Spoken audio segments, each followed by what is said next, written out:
Which indicator is best for day trading? And how do you use them to fit your trading strategies? Hello everyone, my name is Shay, aka Humbled Trader.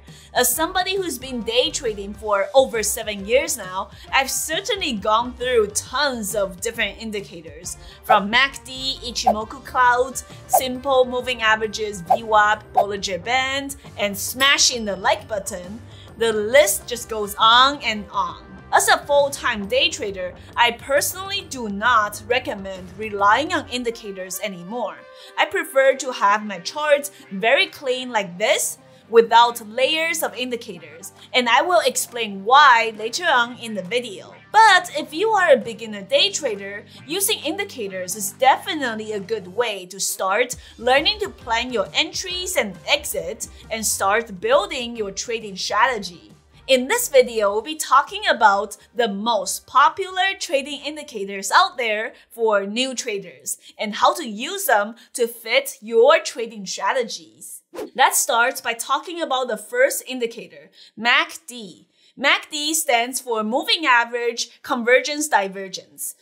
This is a trend indicator, meaning that it's an indicator that short-term day traders like you and I can use to predict the potential reversal of the stock direction. So basically how you use this indicator is by looking at the lines and the little green and red little histogram charts at the bottom.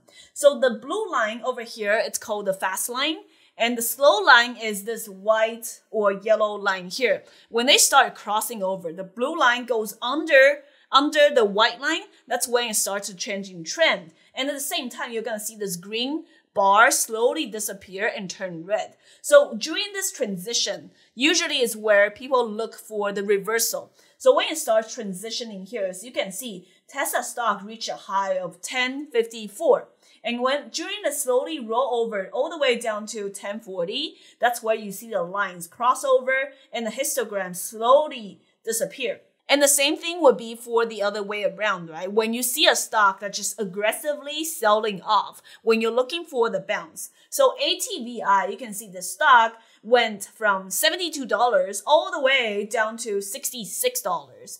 So this is where when it's aggressively selling off, you can look at the histogram. Now you're looking for the other way around now. So you want to look for the red histogram slowly turning into green, and the white line to go under the blue line this time around. So during this transition, you can see the stock reach a low of $66. And over here, it's when the slow transition of histogram slowly happens. Note that it's a very slow transition when you're using these kind of trend indicators because it needs time for the prices to catch up. So you see the blue line slowly crosses over the white line and the histogram slowly turns from red to green. That's where you start getting the bounce from low of the day around $65 and slowly recovered over to $66 and $67. And very important here, when it comes to indicators like MACD and a couple other ones that we're going to talk about later in the video, you want to just stick with the default settings here. So if you look at this MACD here, it's on the 12, 26, and 9 exponential settings. And here are some tips I have for you if you decide to try out this MACD indicator. Use this indicator on the higher time frames, such as 10 minutes or 5 minutes. Notice that earlier on the demo I showed you, I'm using it on the 5-minute chart instead of 1 or 2 minutes. The reason is because, again, this MACD indicator is a trend indicator. And for trends to form for the stocks for each candle, you need to give it time for the volatility and the price action to slowly catch up.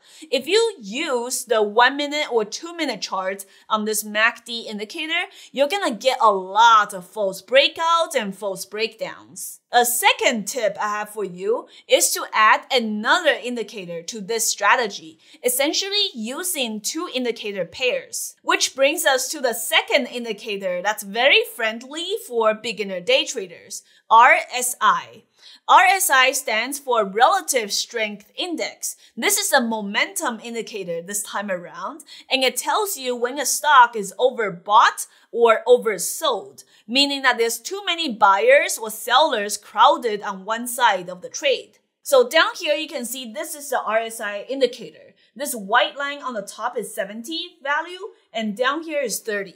Whenever you see this line crossing above 70, and especially when it gets really close to the 90 territory, that means the stock is potentially overbought. Means there's a lot of buying near the top over here, and the buyers could potentially get exhausted, and you might see some short-term profit taking. And the other side will be using this indicator to find oversold stocks. Means the stocks had a lot of emotional selling. As you can see here, when the stock went from 148 all the way down to 143 and then later on 142.80s, when there's a lot of emotional selling and you see the RSI crosses below 30 mark, that's when it's oversold. And a lot of times that's where traders use it to time the bounce, the reversal to the upside. Once again, this is how you set up your indicator in your broker platform, or if you're also using Thinkorswim over here. Go to the edit studies and search for RSI and just add it over. That's where you'll find the RSI indicator. I'm using the default settings again. The length is 14. The overbought, I still have it set at 70 and 30 for oversold. The whole purpose of why traders like using RSI indicator is to try to find the top and the bottom of a stock on the reversals, which sounds pretty similar to the trend indicator we just talked about with MACD. So that's the reason why many traders like to use MACD and RSI together as a pair, because by itself, MACD is a lagging indicator, meaning that it takes a while for the fast line to slowly converge with the slow line, and same thing with the histogram. On the other hand though, RSI indicator is usually early. So over here, we're looking at the charts for Rivian, R-I-V-N. And on the indicators, you can see that I have the RSI and the MACD, all the default settings lined up at the bottom. Over here, you can see that while RSI had turned red and went above the 70 mark for a couple of times, the stock just kept on climbing higher around the same time over here, right? It turned red over here, but the stock was still near the highs and it still made another new high later on. But if we also use the MACD near the bottom, you can see that it only slowly started converging around this time. So the fast line crosses under the slow line, and you can see the green slowly rolled over to become the red histogram. So that's why you can pair them up together and slowly find the top.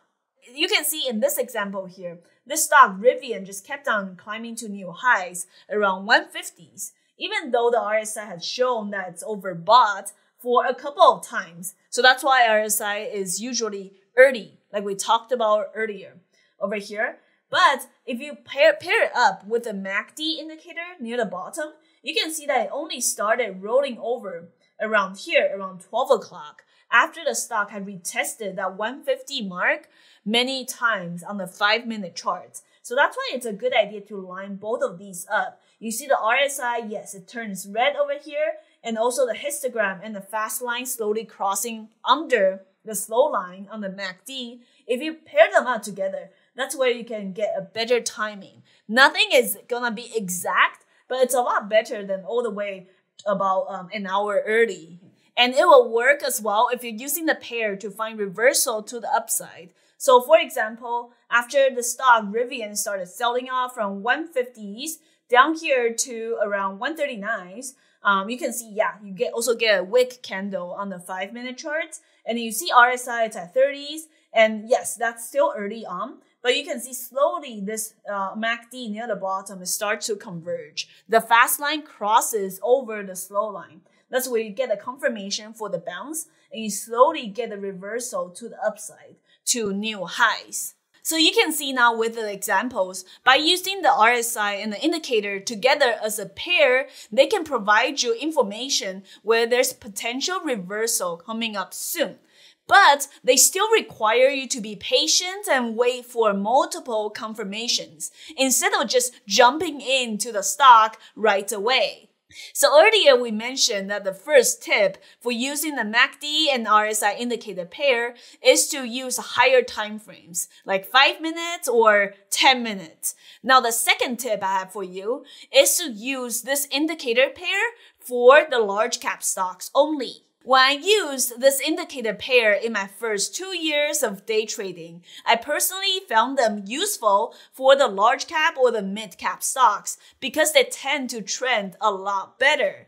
Not so much for the volatile, low float, small cap stocks because let's face it, a lot of times they give you the fake breakout and a lot of sudden rug pulls. Is this indicator pair going to give you 100% win rate all the time?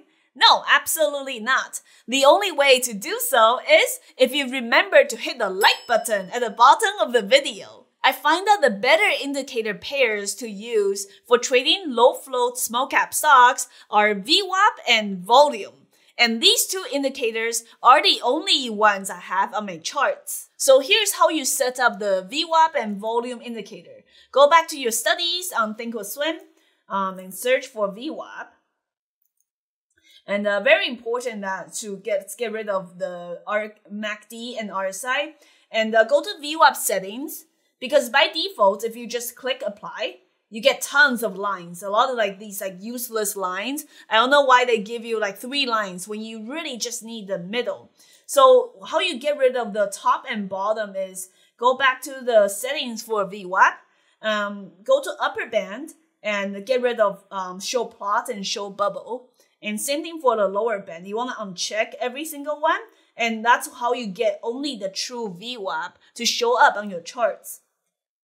So it will look something like this. That's the correct VWAP setting to use. And once again, we want to add volume as well. So go back to studies. And I like to use volume average and add selected and apply. So that's where you get the volume at the bottom of the chart and VWAP. And again, that's all I use when it comes to day trading. VWAP stands for Volume Weighted Average Price. So it takes account into the historical price and the volume when indicating to you, the traders, the strength or the weakness of the stock. So you see this pink line over here. Once the stock is trading above this VWAP indicator, above this line, if you see steady volume coming in and the stock is creating higher highs and higher lows, then the stock is strong. It's uptrending and it's relatively strong in comparison to the historical price and volume intraday. Now remember to look at the volume indicator down here. Ask yourself, is the volume consistent and is it slowly increasing? That would be ideal. And over here, if you see that the volume is, yes, it's consistent and it's increasing while the stock is trading above VWAP, then it's very bullish. Then you can look for pullbacks to long the stock. And vice versa, if you're looking to short a stock to the downside. If you see a stock breaking below VWAP and most importantly, holding below it, that means the stock is very weak and the sellers have control of the stock. Now, take a look at the volume beneath that VWAP indicator. Is the volume slowly increasing while the stock is trending below VWAP? In this case, right, you can see, especially near the end of the day, the volume really increased, then the stock is going to be a no bounce city on the way down. This is simply just the most general way to use VWAP. It's a guide to indicate whether the stock is bullish or bearish short term for day trading. Now that you've seen the 2 pairs of indicators I recommend using, you must be wondering, okay, Shay, why are you not using any of these fancy, pretty looking indicators anymore? I thought the more indicators you use, the more money you make. The truth is, all of these indicators look picture perfect in hindsight after the move is finished. It's kind of just like memorizing candlestick patterns.